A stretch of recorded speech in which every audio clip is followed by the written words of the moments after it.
Assalamualaikum. Good morning, students of class 5. In previous video we have completed our chapter Behlul, and now we are going to start chapter number 12. A king keeps his appointment. एक ऐसा बादशाह जो अपने वादे को निभाता है। कैसा बादशाह था, कौन था, ये जानने से पहले हमें ये पता करना ज़रूरी है कि ये स्टोरी किसने लिखी। ये लिखी स्टोरी सर एंथनी होप ने, जो कि एक इंग्लिश नॉवेलिस्ट थे और छोटे छोटे प्लेस भी लिखा करते थे। उन्होंने बहुत सारी किताबें लिखी हैं, जिसके अंदर एक एडवेंचर नॉवल जो सबसे बड़ा नॉवल है, बहुत मशहूर नॉवल है, द प्रिजनर ऑफ जेंडा, यानी कि जेंडा का कैदी। चैप्टर शुरू करने से पहले आपको थोड़ा सा बैकग्राउंड बताना लाजमी है ताकि फिर आपको ये स्टोरी समझ में आए। यहाँ पर एक बादशाह था जिसकी शक्ल एक लड़के से मिलती थी। अब यहाँ पर करेक्टर्स के नाम याद करने ज़रूरी हैं। इसके अंदर एक बादशाह था जिसका नाम था रेडोल्फ IV और एक और लड़का था जिसका नाम था रेडोल्फ रेजेंडल। पढ़ने के लिए एक जगह पर आ जाता है और वहाँ पर उसकी मुलाकात होती है दो लड़कों से। अब वो दो लड़के कौन होते हैं? वो बादशाह के सिपाही होते हैं, बादशाह के वफ़ादार होते हैं। तो वो उनको कहते हैं कि आपकी शक्ल तो हमारे बादशाह से मिलती है, बस आपकी दाढ़ी है, वरना फिर आपकी शक्ल किससे मिलती है? हमारे बादशाह से मिलती है। अब एक दिन इसकी दोस्ती, रेडोल्फ की दोस्ती हो जाती है इन दोनों से। अब उसके बाद फिर एक दिन जब सेरेमनी होने वाली होती है, यानी कि ताज पोशी की रस्म, ताज पहनाना होता है जब बादशाह को, तो वो होने वाली होती है। उससे पहले क्या होता है, जो ब्लैक माइकल होता है, ये एक विलन है, आप इसको कह सकते हो। ये बादशाह का भाई है जो बहुत बुरा किस्म का आदमी है। सारी फजूल की हरकतें इसके अंदर होती हैं। बुरा आदमी होता है, ये चैलेंज सोचता है कि ऐसे अपने भाई को हटाऊं और ख़ुद बादशाह बन जाऊं। तो वो क्या करता है, वो इस सेरेमनी से, इस वाक़े से एक दिन पहले बादशाह को बहुत सारी शराब ला के देता है और बहुत सारी इसके अंदर नींद की गोलियां मिला देता है। अब जब बादशाह वो पीता है तो वो सो जाता है।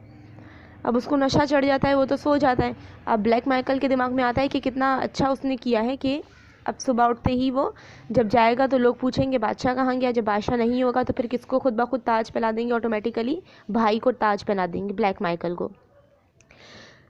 अब आपकी स्टोरी भी यहीं से शुरू है कि रेडोल्फ जो रेजेंडल है, यानी कि जो लड़का है, वो सो रहा होता है जिसकी शक्ल बादशाह से मिलती है।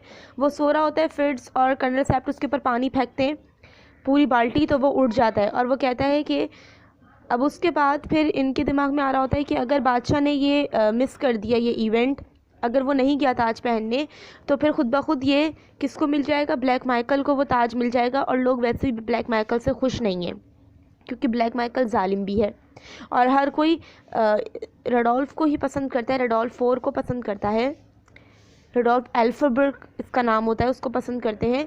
तो ऐसा नहीं होना चाहिए, हमें कुछ ना कुछ ऐसी तरकीब निकालनी चाहिए कि ब्लैक माइकल हट जाए। अब रेडोल्फ कहता है कि सबसे पहले मुझे ये बताओ कि इसको ये नींद की गोलियां दी किसने। तो वो ब्लैक माइकल के बारे में पूरी हिस्ट्री बताते हैं कि ब्लैक माइकल ऐसा ऐसा कर चुका है। तो उसने कहा कि अच्छा, और हमारा जो महल है वो यहाँ से काफ़ी दूर है, 10 मील हमारा यहाँ से दूर है, तो हमारे तो ये ताजपोशी की रस्म तो निकल जाएगी। अब फिट्स और कर्नल सेप्ट ने सोचा कि ऐसा नहीं हो सकता कि बादशाह की जगह पर तुम चले जाओ, क्योंकि तुम्हारी शक्ल ही बादशाह से मिलती है और कोई भी तुम्हें पहचानेगा नहीं। अब उसने कहा कि अगर मुझे किसी ने पहचान लिया तो फिट्स ने कहा क्या तुम डर रहे हो? उसने कहा नहीं, मैं डर नहीं रहा, लेकिन क्या पता ब्लैक माइकल के बारे में जिस तरह तुम मुझे बता रहे हो कि वो इस तरह का शख्स है, तो क्या पता मुझे पकड़ ले, और मुझे पकड़ेगा तो मार देगा। तो इन तीनों ने फैसला किया कि बहुत कंफ्यूज, परेशान हो गए थे कि अब क्या किया जाए। अब उसने कहा कि बादशाह को होश आ रहा है। अब बादशाह जब उठने लगा तो वो इधर उधर जाने लगा। अब उसके बाद कहा ये तो नहीं जा सकता, तो रेडोल्फ तुम्हें ही बादशाह बनना पड़ेगा। तो उसने कहा कि अच्छा ठीक है, मैं बादशाह बन जाऊंगा, लेकिन फिर मुझे बताओ कि मुझे क्या करना होगा। कि अगर हम पकड़े गए, अगर ब्लैक माइकल को पता चला कि ये सब हम तीनों ने मिलके किया, तो ब्लैक माइकल हम तीनों को ख़त्म कर देगा और पता नहीं कहाँ पर कैद कर दे, क्योंकि सचमुच के किंग को तो ब्लैक माइकल ने जेंडा के अंदर एक शहर है वहाँ पर कैद कर दिया था। हम बादशाह को एक जगह पर छुपा देंगे ताकि किसी को पता ना चले, और जोसेफ वहाँ का जो नौकर है वो इसका ख्याल रखेगा। तो जोसेफ वहाँ पर रहेगा और हम ये शेव कर लो, अपनी दाढ़ी हटा लो, फिर इससे यकीन हो जाएगा सबको कि यही बादशाह है।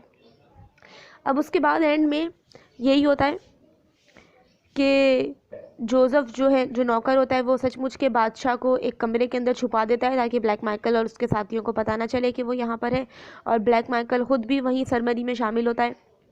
और उसके बाद फिर आखिर में रोडोल्फ रेजेंडल जो होता है वो अपनी शेव कर लेता है, और उसके बाद फिर ये तीनों खुश हो जाते हैं।